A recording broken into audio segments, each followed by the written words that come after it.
Hello నమస్తే, welcome to another episode of Ramoism. దేవుళ్ళకు కూడా కష్టాలుంటాయి, దేవుళ్ళకు కూడా కథలుంటాయి. ఈ కష్టాలని కథలని బంధించి పురాణాల రూపంలో మనిషికి చెప్పే ప్రయత్నమే పురాణాలు. రామాయణం, మహాభారతంగా అనేక పురాణాలుగా బయటకు వచ్చాయి. ఈ అంశంపై అంటే అనేక వివాదాస్పద ట్వీట్లు చేసి ప్రకటనలు చేసిన రామ్ గోపాల్ వర్మ గారు పురాణాల గురించి, వాటిలోని క్యారెక్టర్స్ గురించి ఏమంటారో ఇవాల్టి రామోయిజం.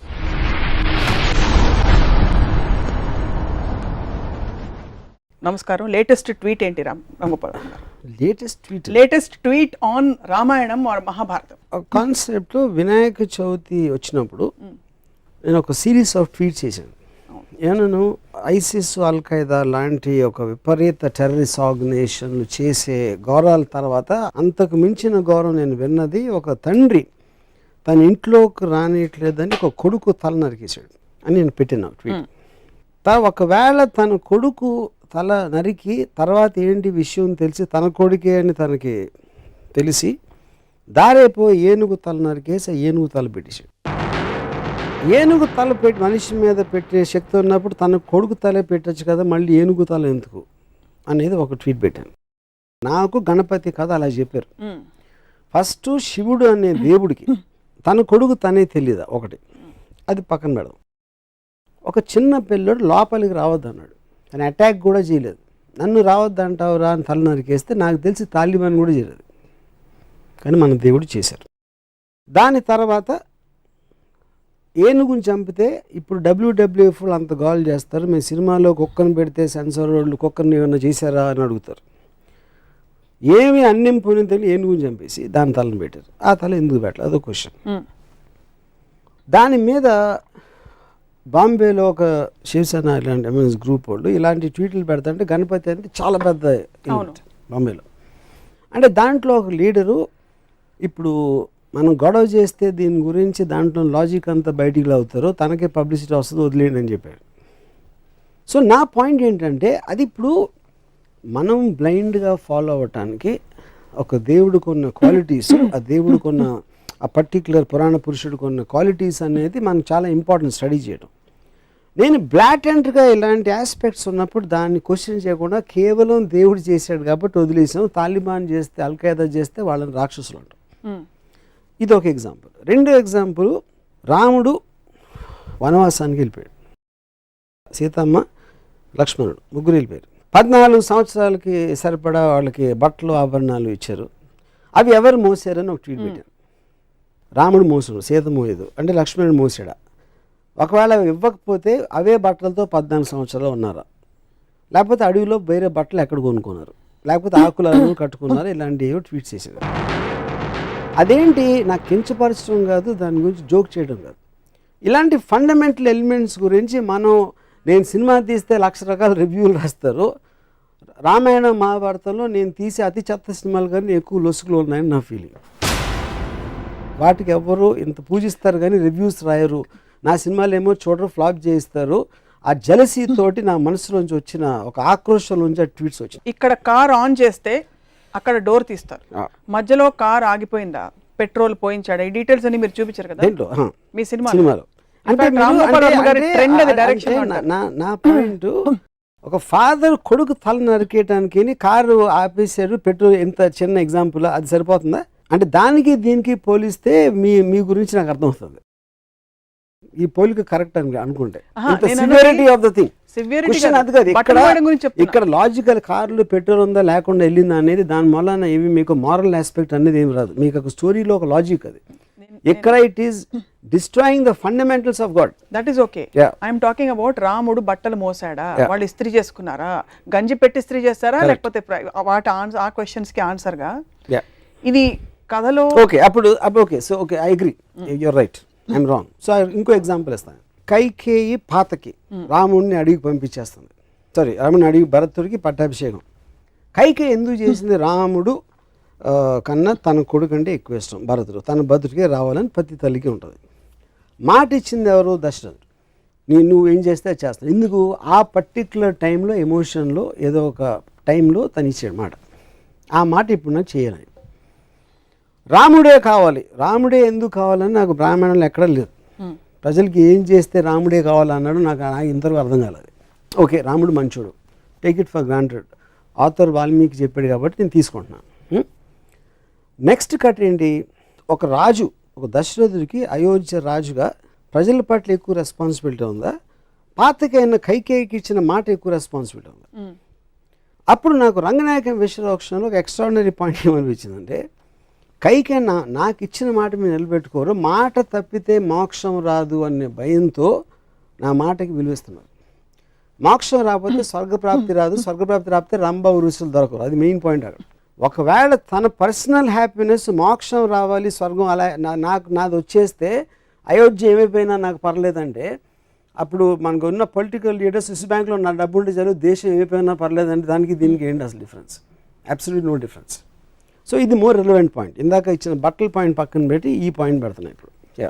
ఇవన్నీ సింబాలిక్గా ఎందుకు చూడరు మీరు? ఏంటి సింబాలిక్? ఫేస్ వాల్యూ తీసుకోకుండా. ఫేస్ వాల్యూ ఎట్లా తీసుకుంటాం? దేవుళ్ళని కూడా ఫేస్ వాల్యూ తీసుకుంటే ఇప్పుడు సినిమాలని ఒక కేవలం వినోదం కోసం ఒక వారం వచ్చి రెండో వారం వెళ్ళిపోయి సినిమాకి మీరు అంత సీరియస్గా తీసుకుని దాన్ని విశ్లేషిస్తూ ఉంటే, మొత్తం మారల్ వాల్యూస్ నిలబెట్టే పురాణాలని ఇష్యూలు సీరియస్గా తీసుకుంటే ఎట్లా ఉంటుంది? సో తత్ఫలితంగా పురాణాలు కేవలం తలాతోకలేని ఇంట్రెస్టింగ్ కథలు ఆప్షనే అదా, లేకపోతే పురాణాలు సమాజ విరుద్ధంగా జరిగే అనేక అంశాలని మనం జస్టిఫై చేస్తున్నాం కాబట్టి పురాణాల్లోనే ఎక్కువ క్రైమ్స్ జరుగుతాయి. మన మామూలు మీరు రేపు పొద్దున ఈనాడు లేకపోతే ఇలాంటి టీవీల్లో చూసే కన్నా ఎక్కువ క్రైమ్స్ నాకు తెలిసి పురాణాలు జరుగుతాయి. అబ్సల్యూట్లీ యూనో అది ఉండాలా ఉండకూడదా క్వశ్చన్ కాదు, పాయింట్ అది కాదు.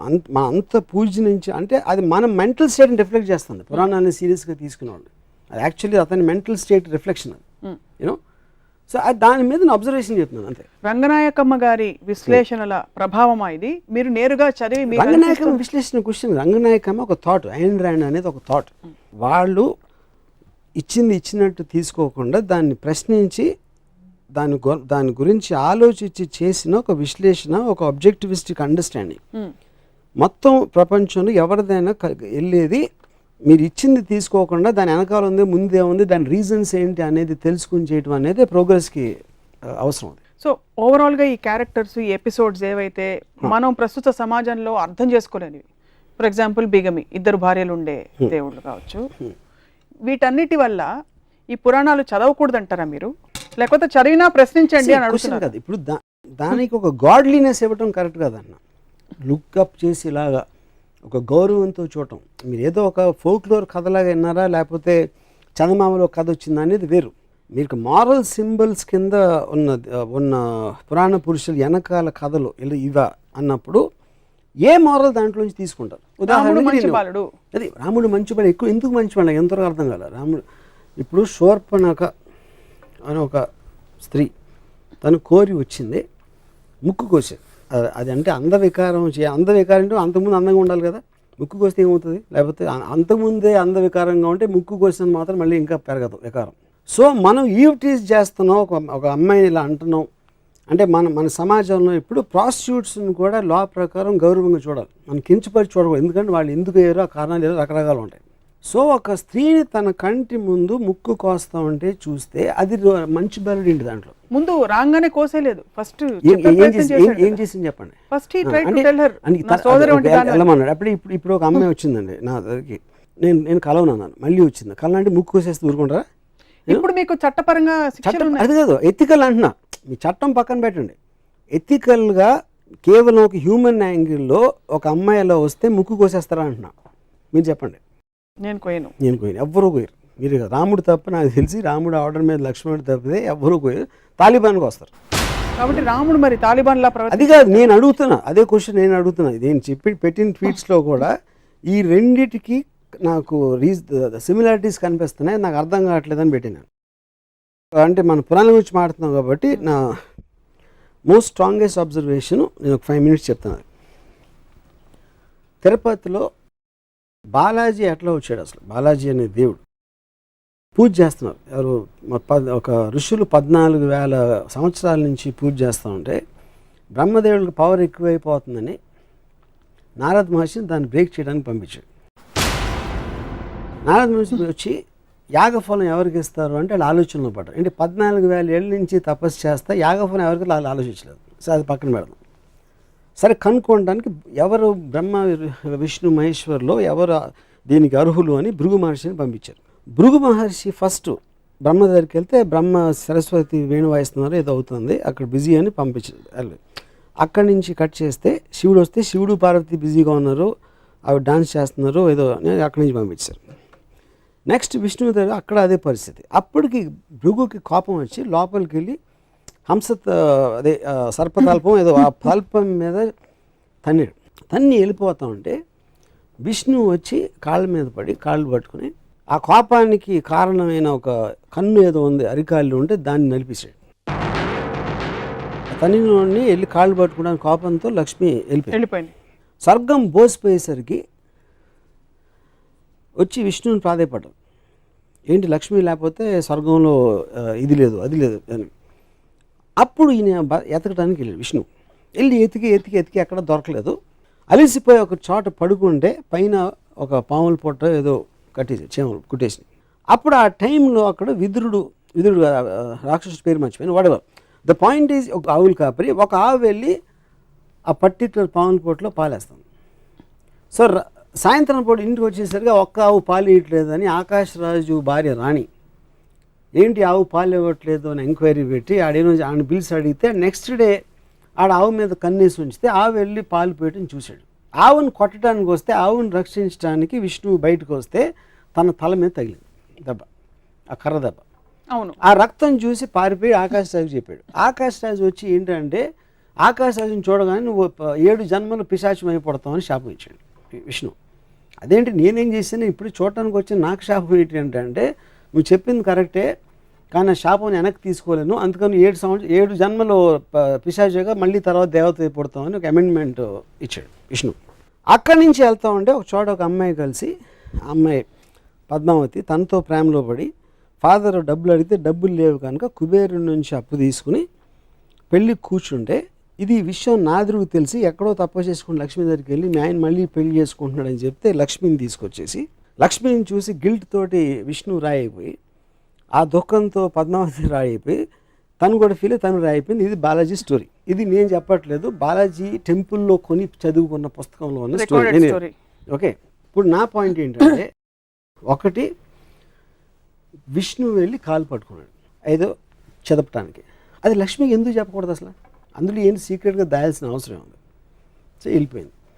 ఈయన ఎప్పుడు ఈ నెల ఇమీడియట్గా భార్య వెళ్ళిపోయిందంటే రూమ్ నుంచి బయటకు వెళ్ళిందా అక్కడి నుంచి దూకేసిందా ఏంటి నాకు ఎగ్జిట్ అది నాకు అర్థం కాదు. ఓకే, వీళ్ళు వచ్చి స్వర్గం అంతా బోసిపోయింది లక్ష్మీదేవిని తీసుకురావాలని ఎంక్వైరీ అని రిక్వెస్ట్ మీద తను వెళ్తున్నాడు కానీ తనలోంచి వచ్చింది కాదు. ఒకటి వచ్చి మొత్తం అంత ఎత్తికాడు కనపడక పడుకున్నాడు. నారదుడికి మాత్రం ఒక నిమిషంలో తెలిసింది ఎక్కడ ఉన్నాడు. అండ్ మన పాత సినిమాలు 70s సినిమాల్లో ఉంటాయి ఇలాంటి స్టోరీస్ అని. సో ఇందులో ఏ విధంగా కూడా తను చేసిందంటూ ఆకాశరాజు అడిగిన దానికి ఆకాశరాజు వస్తే 7 జన్మలు శాపం అవటం ఏంటి అసలు మీనింగ్ ఏంటది? అక్కడి నుంచి పద్మావతి అంటే ఉన్న భార్య తప్పిపోయింది లేకపోతే కనపడలేదు అలాంటి ఎలిమెంట్లో వెళ్ళి పద్మావతితో లవ్లో పడి కట్నం కోసం డబ్బులు అడిగి మనమే అంటే అలాంటి స్టోరీ అంత పూజించదగిన దేవుడికి ప్రపంచంలో ఎక్కడైనా ఉంటుందని నాకు డౌట్, ఎక్కడ తప్ప యూనో. సో నేనేమంటున్నాను, ఒక రోల్ మోడల్ గాంధీ గారు ఇలా చేశారు. ఆయన మొత్తం ఇంట్లో అంతా వదిలేసి ఆయన పూర్ పీపుల్కి లేదు కాబట్టి ఆయన ఒక ధోతి ఏదో కట్టుకుని పైన ఏమీ లేకుండా ఆయన చేశారు. ఇంకో ఫలానా లీడర్ ఏదో చేశాడు, ఇంకోటి ఎవరో ఏదో చేశారు. ఇలా ఒక రోల్ మోడల్స్ అనేవి వాళ్ళు చేసినట్టు మనం చేయాలి, మనం కూడా అంత ఎత్తుకు ఎదగడానికి ట్రై చేయాలి అనేది రోల్ మోడల్. అది పురాణ పురుషుడు అవ్వచ్చు, లేకపోతే పొలిటికల్ లీడర్ అవ్వచ్చు, లేకపోతే ఒక ప్రజానాయకుడు వాటెవర్ రిబెల్ లీడర్ అవ్వచ్చు. ఏ మాత్రం అసలు రోల్ మోడల్గా సృష్టించడానికి అనేది లేని వాళ్ళని నేను ఇక్కడే చూశాను. ఇది కేవలం హిందూ పురాణాలేనా అన్ని మతాల పురాణాలు? నాకు తెలిసిన పురాణాలు హిందూ తప్పితే నేను ఎక్కడ చూడలేదు. సో రామాయణం మహాభారతం రెండిట్లో మీ దృష్టిలో ఏది ఎక్కువ అబ్జెక్షనబుల్ అంటారు లేక ఎక్కువ కాన్ఫ్లిక్ట్? నాకు మహాభారతం అనేది నన్ను పూజించమని నాకు ఎప్పుడు చెప్పలే. Ramayanam is different. రామాయణం అనేది ఒక దేవుడు, రామాయణం బాలాజీ గణపతి అది డిఫరెంట్. మహాభారతం అనేది ఒక కథలాగా వచ్చింది. కౌరవులు పాండవులు కజిన్స్ వాళ్ళు పొలిటికల్ ఆస్పెక్ట్స్ వాళ్ళు కొట్టుకుంటున్నారు. ఒక శ్రీకృష్ణుడు అనే క్యారెక్టరు ఇంకో పని నుంచి ఇక్కడికి వచ్చాడు కాబట్టి ఒక దైవత్వం అనేదానికి ఒక చిన్న ఎలిమెంట్ ఉంది. Otherwise it's normal story. నాకు అది భగవద్గీత అవన్నీ కూడా కాదు. భగవద్గీత మీకు కనిపించదు అందులో? భగవద్గీత ఉంది కానీ పాయింట్ ఈజ్ భగవద్గీత అనేది నేను అసలు చదవలేదు. మహాభారతం మొత్తం అంటే మిగతా అంతటితో చూస్తే అది ఒకటే non interesting part. So me disappointment I know what Bhagavad Gita is about. Me disappointment అంతా ఇంత పెద్ద పెద్ద దేవుళ్ళ పురాణ పురుషులు అనేది రోల్ మోడల్స్, వాళ్ళకి ఆ క్వాలిటీస్ ఉన్నాయా లేదా అని నా క్వశ్చన్. ఎలాంటి క్వాలిటీస్ ఉండాలి ఇప్పుడు చెప్పాను కదా, అంటే మీరు చెప్పినవి ఇవన్నీ అంటే వాళ్ళకి they should be superior human beings, that is what the whole వాళ్ళు పాయింట్. మనుషుల్లా ప్రవర్తించకూడదు, రివెంజ్ ఉండకూడదు, కోపం అది కదండి మీకు మీరు పూజించి ఫోటో పెట్టుకునేది ఎవరు అంటే ఏపాటి టైంలో గాంధీ గారు చెప్తాను. గాంధీ గారు నేను 100 చెప్తాను ఇప్పుడే కూర్చుని, ఆయన ఏమేమి చేశారు, ఎంత మహానుభావుడు అని. I can't say the same. Balaji గురించి నేను చెప్పలేను, గణపతి గురించి చెప్పలేను, రాముడి గురించి చెప్పలేను. ఇప్పుడు మీరు ఇంత వివాదాస్పద వ్యాఖ్యలు, ఖచ్చితంగా కాంట్రవర్షియల్ స్టేట్మెంట్స్ అని మీరు చెప్తున్నవి, ఎవరి సెంటిమెంట్స్ హర్ట్ అవుతాయని అనుకోరా? హర్ట్ అవుట్ అండి, ఎక్స్ప్రెషన్ చెప్తాను. నేను అడిగిన ఒక లాజికల్ క్వశ్చన్, అది చాలా లాజికల్ క్వశ్చన్ నేను అడుగుతున్నాను, దానికి answer I also want to hear. I'm very curious to hear. నమ్మే భక్తులకి డీటెయిల్స్ అన్ని అవసరం లేదు, వాళ్ళకి అవసరం లేదు, వాళ్ళు చేయకూడదు నేను చెప్పట్లేదు. నేను ఒక స్వతంత్ర పౌరుడుగా నాలోంచి వచ్చిన ఒక డౌట్ని ఎక్స్ప్రెస్ చేస్తున్నాను అంతే. ఇప్పుడు ఎలా అయితే మీరు డౌట్లు ఎక్స్ప్రెస్ చేస్తున్నారో స్వతంత్ర పౌరుడిగా, ఆబ్జెక్టివ్ సోషియో సైంటిస్ట్గా, పురాణాల్లో ఉండే మంచి విషయాలు ఏమైనా తెలుసుకున్నారా? అంటే is there anything that inspires you in the Puranas, any character? నేను చదివినంత నాకు ఎక్కడ కనపడలేదు. ఎక్కడ అంటే ఏంటి, బాగుండాలి, అందరినీ బాగా చూసుకోవాలి, భార్యని సతీమణి అని చూసుకోవాలి, భార్య ఏంటి లేకపోతే తమ్ముడు అన్నయ్యను కొలవాలి, అలాంటి ఏమంటుందని ఏబిసిడీలు చిన్నప్పుడు హ్యాండ్ రైటింగ్ బుక్స్లో ఉండే అడ్వైజ్లు అయ్యే అనుకుంటే ఓకే, అవేవి మిమ్మల్ని కానీ అవి ఉన్నాయి. కానీ ఏదైతే ప్రిన్సిపల్ క్యారెక్టర్స్ పురాణంలో వాళ్ళు ఎవరు దాన్ని పాటించరు. మనకి చెప్పే నీతులు పురాణ పురుషుల్లో అత్యంత పెద్దవాళ్ళని మనం అనుకుని ఎవ్వరూ అవి పాటించరు. ఇప్పుడే మీకు ఎగ్జాంపుల్స్ చెప్పాను. పురాణ పురుషుల్లో ఉదాహరణకి, పురాణాల్లో ఇంటెన్షన్, ఒరిజినల్ ఇంటెన్షన్, రాముడు లాంటి ఒక మహోన్నతమైన మానవ రూపంలో ఉండే దేవుడు ఇంకో పరస్త్రీకి వేసి కన్నెత్తి చూడు, అందుకే రాముడు అంతటి నిజాయితీ ఉండే వ్యక్తి, అంటే కమిట్మెంట్ ఉండే వ్యక్తి అని చెప్తారు. అలాగే సీతమ్మ వారు, ఆవిడ వెళ్ళి అశోకవనంలో కూర్చున్న సమయంలో రావణాసురుడు అంతటి ఘోరమైన రాక్షసుడు కూడా, 10 తలకాయల రాక్షసుడు కూడా పరస్త్రీ కదా అని అడ్వాంటేజ్ తీసుకోలేదు. ఆవిడ అశోకవనంలో అక్కడ పెట్టాడు కానీ ఆవిడని. So there lot of good things to talk about. ఇప్పుడు చెప్తాను. ఇప్పుడు విష్ణు అనే ఒక దేవుడు డబల్ రోల్లో రాముడు కృష్ణుడుగా వచ్చాడు. రాముడేమో ఏకపతివ్రతుడు, కృష్ణుడేమో 1000 మంది గోపికలతో ఉంటాడు. సో అప్పుడు ఎవరిని తీసుకోవాలి నేను? ఇదొక కృష్ణుడు కాదా? ఇదొక యుగం, అదొక యుగం. యుగం కాదు, యుగం కోసం. యుగాలు ఎందుకు? యుగాలు మారినా మీకు నీతులు ఎట్లా మారుతాయి? ఎందుకంటే ఫోకల్ పాయింట్ మారుతుంది, మీరు పర్స్పెక్టివ్. అప్పుడు రాముడు ముందా కృష్ణుడు ముందా? రాముడి ముందు. అప్పుడు కృష్ణుడికి 1000 వస్తే ఇప్పుడు 1,00,000 అవ్వాలిగా. ఇంకొక అవతారం వస్తే వస్తుందేమో. అది కాదు, మీ రోల్ మోడల్ అప్పుడు మనం ఫాలో అవ్వాలి. రాముడు రోల్ మోడల్ ఎందుకు ఏకపత్నివ్రతుడు, మనం కూడా ఒకే అమ్మాయితో ఉండాలి, రోల్ మోడల్. అవును. శ్రీకృష్ణుడు దాన్ని బ్రేక్ చేశాడు మీరు చెప్పిన లా ప్రకారం. ఇంకో యుగంలో అది వర్తించదు, అందుకని 1000 మంది గోపికలను తీసుకున్నాడు. అప్పుడు నేను రోల్ మోడల్, నాకు కృష్ణుడాడు. ఇప్పుడు ఇంకా అడ్వాన్స్ అయింది కాబట్టి ఇప్పుడు 1,00,000 గోపికలు అవుతావా, మళ్ళీ వెనక్కి వెళ్తావా? శ్రీకృష్ణుడు మీకు రోల్ మోడల్ అయినప్పటికీ, శ్రీకృష్ణుడు స్వచ్ఛమైన ప్రేమ, ప్యూర్ లవ్ గురించి చెప్తున్నాను.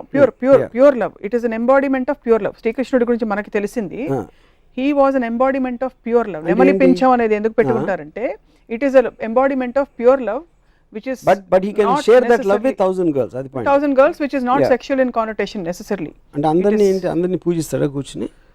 అది తెలియదు, but this is what we know. నెమలి పింఛం అన్నది కూడా సంకేతం. నెమలి పింఛం అని పక్కన పెట్టిన అది డ్రెస్, అది ఇప్పుడు ఎవరు క్యాప్ వేసుకున్నట్టు అప్పుడు నెమలి పింఛం వేసుకుంటారు. దానికని ఎక్కువ ఇంపార్టెన్స్ ఇవ్వద్దు. తను చేసే పని చెప్పండి నాకు, ఏం డ్రెస్ అనేది మన costume is not the point. సీన్లో కంటెంట్ అనేది పాయింట్. అక్కడ సీన్లో కంటెంట్లో విష్ణు అవతారమే రాముడు, విష్ణు అవతారం. రాముడు ఏకపత్ని భక్తులు అని చెప్పినప్పుడు తను ఇంకో రోల్ వేసినప్పుడు మొత్తం ఆపోజిట్లో వేస్తే దానికి వ్యాలిడిటీ ఏంటని అడుగుతున్నాను. కాబట్టి రెండింటికి వ్యాలిడిటీ లేదంటారా? ఒకటి తీసుకుంటారు. క్వశ్చన్ అది కాదు, రోల్ అంటే ఇప్పుడు రాముడు అది ఒక్కటి చేసి ఉండొచ్చు, దానికి ఆపోజిట్గా 10 చేశారు దాంట్లోనే, రామాయణంలోనే నాకు చెప్పాను. అన్ని మతాల దేవుళ్ళని లేక పురాణాలని మీరు ఎప్పుడు స్టడీ చేయాలన్న ఉత్సుకత మీకు కలగలేదు? స్టడీ చేయడం మామూలుగా, ఇప్పుడు నేనే ఎక్స్పర్ట్ని కాదు పురాణాల్లోని, లేకపోతే బుక్స్ రాసేసి మన కల్పవృక్షం విశ్వనాథ్ సత్యనారాయణ గారు, I'm not an expert on that. నేను ఒక మామూలు జనంలాగా నాకు తెలిసిన, అంటే నాకు బాలాజీ టెంపుల్లో నుంచిన వాళ్ళు కన్నా నాకు ఎక్కువ తెలుసు, గణపతి టెంపుల్, సిద్ధి వినాయక్ ఇక్కడికి వెళ్ళిన వాళ్ళు నాకన్నా ఎక్కువ తెలుసు, రెగ్యులర్గా టెంపుల్కి వెళ్ళే వాళ్ళు కన్నా నాకు ఎక్కువ నాలెడ్జ్ డెఫినెట్గా. నేను ఎక్స్పర్ట్ అవ్వకపోవచ్చు దాంట్లో. సో నేను మామూలు ఒక జనం ప్రతినిధిగా పురాణాల మీద నాకు వచ్చిన డౌట్ ఎక్స్ప్రెస్ చేస్తున్నాను అంతే. దీనివల్ల భక్తులు యాక్చువల్గా మారాలని కానీ ఎంత డీప్గా వెళ్తే మీకు అంత పోతుంది ఇంప్రెషన్. అది నేను గమనించింది. ఎక్కువ డీప్గా అందుకే భక్తులు డీప్గా వెళ్ళరేమో. కల్పవృక్షంలో మొత్తం డిస్క్రిప్షను సీత సెక్షువాలిటీ మీద ఉంటుంది. అది నాకు రామాయణ విశేషం చదివే వరకు తెలియదు నాకు, ఎందుకంటే నేను అలాంటి లాంగ్వేజ్ నేను చదవను కాబట్టి. ఇలాంటి కాళ్ళు గల సీత, అలా సీతని తను చూసాడంటే అది శృంగారం అనొచ్చు, మీరు ఏదైనా ఆస్పెక్ట్ అవ్వచ్చు, కానీ అది మనం నార్మల్ ఆస్పెక్ట్లో రామాయణాన్ని ఎప్పుడు అలా చూడం. కానీ అది రాసింది విశ్వనాథ సత్యనారాయణ గారు, వాట్ ఎవర్, ఐ మీన్ అది ఎలిమెంట్, అది రాయకూడదని నేను ఆర్గ్యూ చేయట్లేదు. వాట్ ఈజ్ మనకి ఇది వస్తుంది, ఇలాంటిది మనం ఇలా చూడకూడదు అనేది ఇష్యూని మనం పక్కన పెట్టేసి మిగతాదంతా మాట్లాడతాం. సో అప్పుడు మనం ఏంటి క్యారెక్టర్, రాముడు మహా గొప్ప రాజు, అయోధ్య ప్రజలంతా పూజించేవాడు, ఏకపత్ని వ్రతుడు, ఇది అది అని క్వాలిటీస్ అన్ని. ఆ క్వాలిటీస్తో ఉన్న వేరే వైపు మీరు యాక్చువల్గా రామాయణ ఇన్సిడెంట్లు చూస్తే దానికి దీనికి సంబంధమే ఉండదు.